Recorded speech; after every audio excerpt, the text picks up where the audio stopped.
BRS అధినేత కేసీఆర్ తో సమావేశమయ్యారు BSP state chief RS Praveen Kumar. Nandinagar నివాసంలో కేసీఆర్ ని మర్యాదపూర్వకంగా భేటీ అయ్యారు. పార్లమెంట్ ఎన్నికల ముందు కేసీఆర్ ఆర్ఎస్పీ భేటీకి ప్రాధాన్యత సంతరించుకుంది. బీఆర్ఎస్ అధినేత కేసీఆర్ తో సమావేశమయ్యారు BSP state chief RS Praveen Kumar. Nandinagar నివాసంలో కేసీఆర్ ను మర్యాదపూర్వకంగా కలిశారు. పార్లమెంట్ ఎన్నికల ముందు కేసీఆర్ ఆర్ఎస్పీ భేటీకి ప్రాధాన్యత సంతరించుకుంది. బీఆర్ఎస్ అధినేత కేసీఆర్ తో సమావేశమయ్యారు BSP state chief R Praveen Kumar. Nandinagar నివాసంలో కేసీఆర్ ని మర్యాదపూర్వకంగా కలిశారు. పార్లమెంట్ ఎన్నికల ముందు కేసీఆర్ ఆర్ఎస్పీ భేటీకి ప్రాధాన్యత సంతరించుకుంది. బీఆర్ఎస్ అధినేత కేసీఆర్ తో సమావేశమయ్యారు BSP state chief RS Praveen Kumar. Nandinagar నివాసంలో కేసీఆర్ ను మర్యాదపూర్వకంగా కలిశారు. పార్లమెంట్ ఎన్నికల ముందు వీరిద్దరి భేటీ ప్రాధాన్యత సంతరించుకుంది.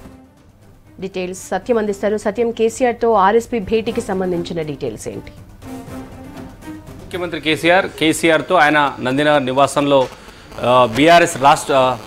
బీఎస్పీ రాష్ట్ర అధ్యక్షుడిగా ఉన్న ఆర్ఎస్ ప్రవీణ్ కుమార్ ఆయనతో భేటీ అయ్యారు. గత కొద్ది రోజులుగా కూడా బీఎస్పీ అధినేతగా ఉన్న ఆర్ఎస్ ప్రవీణ్ కుమార్ బీఆర్ఎస్ పార్టీలో చేరుతారని చర్చ సాగుతూ వస్తుంది. అయితే నిన్న రాత్రి నుంచి కూడా ఆర్ఎస్ ప్రవీణ్ కుమార్ని బీఆర్ఎస్ పార్టీ అభ్యర్థిగా ఈరోజు అనౌన్స్ చేస్తారని కూడా ముందు చెప్తున్నా. ఆ పార్టీ నేతలు మాత్రం కేవలం బీఆర్ఎస్తో పొత్తు ఉండి ఉమ్మడి అభ్యర్థిగా ఆర్ఎస్ ప్రవీణ్ కుమార్ను బీఆర్ఎస్ పార్టీ ప్రకటించే అవకాశం ఉందంటూ కూడా బీఎస్పీ నేతలు చెప్తూ వచ్చారు. కానీ ఈరోజు కేసీఆర్తో భేటీ కావడం, ఈరోజే తెలంగాణ భవన్లో నాగర్ కర్నూలు పార్లమెంటుకు సంబంధించిన రివ్యూ జరిగింది. ఆ బీఆర్ఎస్ నుంచి సొంత పార్టీలో సిట్టింగ్ ఎంపీ రాములు ఇప్పటికే బీజేపీలో చేరారు. ఆయన కుమారుని బీజేపీ అభ్యర్థిగా ప్రకటించిన నేపథ్యంలో ఇక బీఆర్ఎస్ పార్టీ నుంచి నాగర్ కర్నూలు పార్లమెంట్ అభ్యర్థిగా పోటీ చేయడానికి ఎవ్వరూ ముందుకు రాకపోవడంతో ఇక ఆర్ఎస్ ప్రవీణ్ కుమార్నే బీఆర్ఎస్ పార్టీలో చేర్చుకొని ఆయననే బీఆర్ఎస్ పార్లమెంట్ అభ్యర్థిగా ప్రకటించే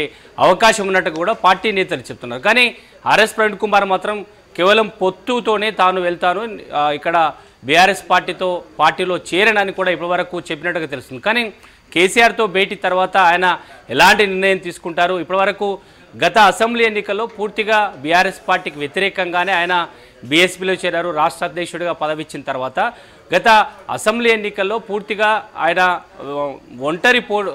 ఒంటరిగా పోటీ చేసి చాలా నియోజకవర్గాల్లో నేరుగా నాడు ముఖ్యమంత్రిగా ఉన్న కేసీఆర్పై అనేక ఆరోపణలు చేశారు. ఆ పార్టీపైనే ఆయన ఆరోపణలు చేశారు. కానీ ఈసారి పార్లమెంట్ ఎన్నికల్లో ఆ పార్టీతో పొత్తు పెట్టుకొని కానీ లేదంటే ఆ పార్టీలో చేరి ఆర్ఎస్ ప్రవీణ్ కుమార్ ఒకవేళ పార్లమెంట్ ఎన్నికల్లో వెళ్తే తెలంగాణ ప్రజలు ఏ విధంగా ఆయనను స్వీకరిస్తారు, లేదంటే నాగర్ కర్నూలు పార్లమెంట్ ఎన్నికల్లో ఒకవేళ ఆర్ఎస్ ప్రవీణ్ కుమార్ని బీఆర్ఎస్ పార్టీ అభ్యర్థిగా ప్రకటన చేస్తే ఆయన ఈసారి పార్లమెంట్ ఎన్నికల్లో తెలంగాణ ప్రజలు లేదంటే నాగర్ కర్నూలు ప్రజలు ఎలా రిసీవ్ చేసుకుంటారని మాత్రం ప్రస్తుతానికి తెలంగాణ రాజకీయాల్లో హాట్ టాపిక్గా మారిందని చెప్పచ్చు. ఎందుకంటే కాంగ్రెస్ పార్టీతో ఆయన దేశవ్యాప్తంగా కూడా బీఎస్పీ అదేవిధంగా కాంగ్రెస్తో ఇండియా కూటమిలో కాంగ్రెస్ పార్టీలో ఇప్పటికీ బీఎస్పీ చేరకపోయినా కాంగ్రెస్ పార్టీతో అనేక సందర్భాల్లో కూడా బీఎస్పీ వేదిక పంచుకుంది.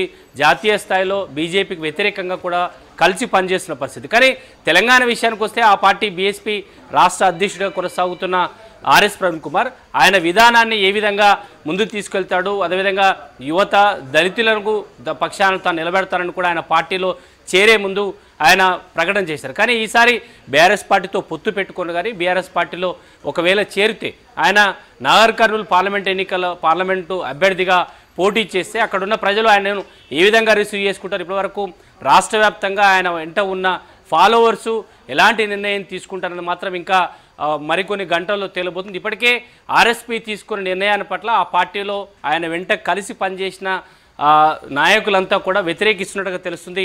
బీఆర్ఎస్ పార్టీలో చేరడము లేదంటే బీఆర్ఎస్ పార్టీతో కలిసి పోటీ చేయడం, రెండు అంశాలపైన తీవ్రంగా పార్టీ నేతలు వ్యతిరేకిస్తున్నా ఆర్ఎస్ ప్రవీణ్ కుమార్ మాత్రం పూర్తిగా బీఆర్ఎస్ పార్టీతో పొత్తులో తాను పోటీ చేయడానికే సుముఖంగా ఉన్నట్టుగా తెలుస్తుంది. ఇప్పటికే పలు దఫాలు కేటీఆర్ ఆయనతో భేటీ అయినట్టుగా ఇప్పటికే ప్రచారం ఉంది. అయితే ఈరోజు భేటీ కొనసాగుతుంది, ఇంకా క్లారిటీ రావాల్సి. ఎందుకంటే నాగర్ కర్నూలు పార్లమెంటరీ రివ్యూ జరిగింది కాబట్టి ఈరోజు BRS party Nagar Kurnool parliament అభ్యర్థిని ప్రకటించే అవకాశం ఉంది. కాబట్టి ఆర్ఎస్ ప్రవీణ్ కుమార్ కేసీఆర్తో భేటీ జరుగుతున్న నేపథ్యంలో BRS party RS Praveen Kumar ఆయన పార్టీలో చేర్చుకున్న తర్వాత చేర్చుకొని ఆ నాగర్ కర్నూలు పార్లమెంట్ అభ్యర్థిగా ప్రకటించే అవకాశం ఉన్నట్టుగా బీఆర్ఎస్ పార్టీ నేతలు కూడా చెప్తున్నారని చెప్పొచ్చు యశోద.